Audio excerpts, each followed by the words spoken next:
नमस्कार दोस्तों, मैं धीरज भास्कर। आप देख रहे देश धड़कन टीवी। लखनऊ में रैली के बाद से हाथी की गति तेज हो गई। इसके परिणाम 2027 चुनाव में देखने को मिलेंगे। आपकी स्क्रीन पर जो बैनर है, आप पहले इसे देखिए। हमने कहा था एक वीडियो के माध्यम से, अगर भर गया कांसीराम स्मारक पार्क तो हाथी की गति तेज हो जाएगी। क्या है पूरी खबर, बने रहें आप लोग हमारे साथ।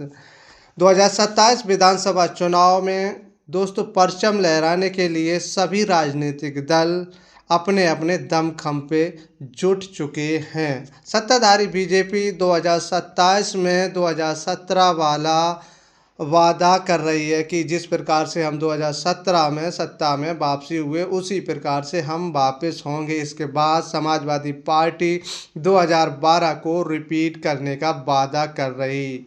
वहीं बीएसपी ने भी 2007 वाला इतिहास दोहराने का वादा कर दिया। इस आंकड़े को छूने के लिए मायावती ने उम्मीदवारों के चयन से लेकर जाति समीकरण पर मंथन कर रही हैं। साथ ही विरोधी पार्टियों पर उनकी नज़र है। मायावती ने इस बार 230 सीटों को चिन्हित कर लिया, जिस पर मायावती का विशेष तौर पर फोकस बना हुआ है। 2027 विधानसभा चुनाव के चुनावी समर में अब तक बीजेपी और सपा की लड़ाई होने की चर्चा चल रही थी। बीएसपी संस्थापक कांसीराम की पुण्यतिथि पर लखनऊ में रैली ने सभी कयासों पर पानी फेर दिया। रैली में लगभग 10 लाख की भीड़ ने केवल विरोधियों के छक्के छुड़ाए, बल्कि मायावती को भी सत्ता में वापसी की राह दिखा दी। अपार जनसैलाब को देखकर मायावती ने 5वीं बार मुख्यमंत्री बनने और 2027 विधानसभा चुनाव में जीत मिलने का भरोसा जता दिया। इस भीड़ को देखने के बाद मायावती ने अपनी तैयारी शुरू कर दी है।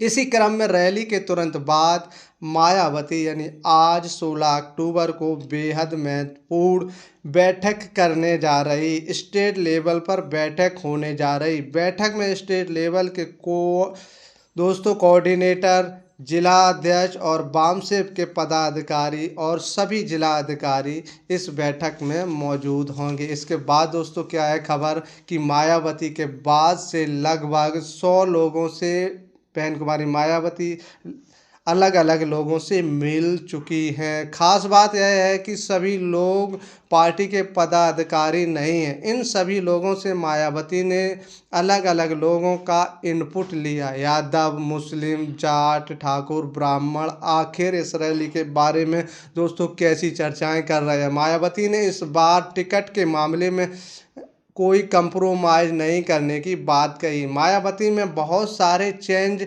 देखने को मिले हैं। रैली के दौरान इतने सारे लोगों को मंच पर जगह देना और उनका नाम लेना बदलाव में से एक है। इस रैली में वामसेप ने बेहद महत्वपूर्ण भूमिका निभाई है और वामसेप कभी मायावती की तीसरी आंख हुआ करता था। इसके बाद दोस्तों टिकट की रिपोर्टिंग से लेकर कौन कैसा और कौन बैठ जाएगा, कौन लड़ेगा, इस पर वामसेप की बारीकी से नज़र हुआ करती थी। बीते कुछ सालों से यह साइलेंट मोड पर हो गया था, लेकिन फिर से वामसेप की भूमिका को बढ़ा दिया गया। वामसेप को फिर से एक्टिव करना मायावती के लिए एक प्लस पॉइंट साबित होगा। और इसके बाद दोस्तों मायावती ने 2027 विधानसभा चुनाव का बिगुल फूंक दिया। इसी क्रम में बिहार विधानसभा चुनाव के समाप्त होते ही नवंबर के महीने तक आकाश आनंद को उत्तर प्रदेश के लिए पूरी तरह से उतार देंगी। सूत्रों की माने तो आकाश आनंद उत्तर प्रदेश में बसपा के पक्ष में माहौल तैयार करने के लिए यात्राएं कर सकते हैं। और इसके बाद दोस्तों साथ ही जिला और विधानसभा स्तर पर भी आकाश आनंद जा सकते हैं। मायावती ने इस बार 230 सीटों को चिन्हित दोस्तों कर लिया है। पार्टी की ओर से चिन्हित की गई यह वही सीटें हैं जिन पर बीएसपी ने 2 से ज़्यादा बार जीत दर्ज की थी। इसमें से यूपी की तमाम सीटें शामिल हैं। लखीमपुर खीरी, अम्बेडकर नगर, आजमगढ़ और पूर्वांचल पर यानी विशेष फोकस है। इस बार बीएसपी ने ऐसी सीटों के चिन्हित किया है जहां जाटा वोट बैंक है वो दोस्तों 40 से 42 यानी प्रतिशत हो। और इसके बाद दोस्तों बहन कुमारी मायावती ने एक और अच्छा फैसला लिया है कि बैकवर्ड मुसलमान, ब्राह्मण और ठाकुर वोट को भी विशेष फोकस है, यानी इस वोट पर भी। और दोस्तों देखो क्या है कि ब्राह्मण वोट बैंक के लिए सतीश चंद्र मिश्रा को चुना है और ठाकुर वोट बैंक के लिए उमा शंकर को जिम्मेवारी दी गई है। और भी दोस्तों जो भी कैटेगरी है उस हिसाब से मायावती ने इस बार जिम्मेवारी सौंप दी गई है। और इसके बाद दोस्तों कुल मिलाकर बसपा ने अब तक जिन सीटों पर कई बार जीत दर्ज की और बीएसपी का कैडर वोट बैंक ज़्यादा है, उन सभी सीटों पर मायावती का सबसे ज़्यादा फोकस है। आगामी विधानसभा चुनाव को लेकर मायावती 15 से 16 घंटे मंथन कर रहे हैं। इस मंथन में कैडर वोट को साथ बनाए रखने, अन्य जातियों के वोटों को साधने और सीटों पर चर्चा हो रही। मायावती ने इस बार अपनी तैयारी के साथ दूसरी पार्टियों पर भी नज़र बनाए रखी। आखिर किस नेता को यानी टिकट मिलेगा और किसको नहीं मिलेगा। बीजेपी और सपा के मौजूदा विधायक जिनका टिकट आगामी चुनाव में कट सकता है, मायावती ऐसे नेताओं से संपर्क कर उन्हें अपने पाले में ला रहे हैं। इस तरह सपा और बीजेपी से पहले प्रचार और अभियान के जरिए तैयारियां शुरू कर दी हैं। वहीं बसपा सुप्रीमो मायावती ने अपनी तैयारी शुरू कर दी।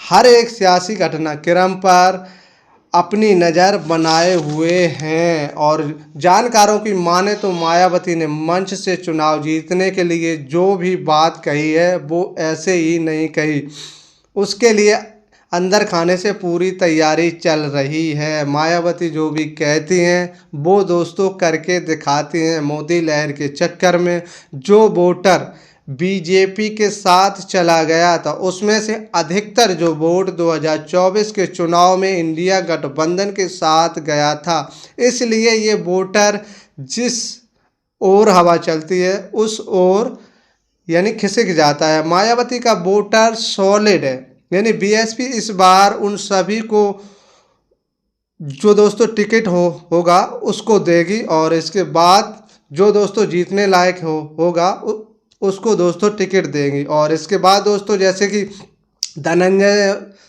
हो गए, अब्बास अंसारी को भी टिकट मिल सकता है। और दोस्तों इसके बाद एक बहुत बड़ी खबर आई है कि जो स्वामी प्रसाद मौर्य हैं उनकी एक पुत्री है संघमित्रा मौर्य, जो कि 2026 में बीएसपी ज्वाइन कर सकती हैं। और दोस्तों सबसे बड़ी खबर है कि संघमित्रा की जो मुलाकात है आज के करीब 10 महीने पहले मायावती से हो चुकी है। इसी तरह पल्लवी पटेल, संजय निषाद, ओपी राजभर जैसे न जाने तमाम नेता बहुजन समाज पार्टी का दामन थामने जा रहे हैं। तो दोस्तों इस वीडियो के बारे में आपकी राय क्या है हमें अवश्य दें। यदि चैनल पर पहली बार आए हैं तो दोस्तों चैनल को सब्सक्राइब कर लें। वीडियो अच्छी लगी हो तो लाइक, शेयर और साथ ही कमेंट करें। इसी के साथ नमस्कार, जय हिंद।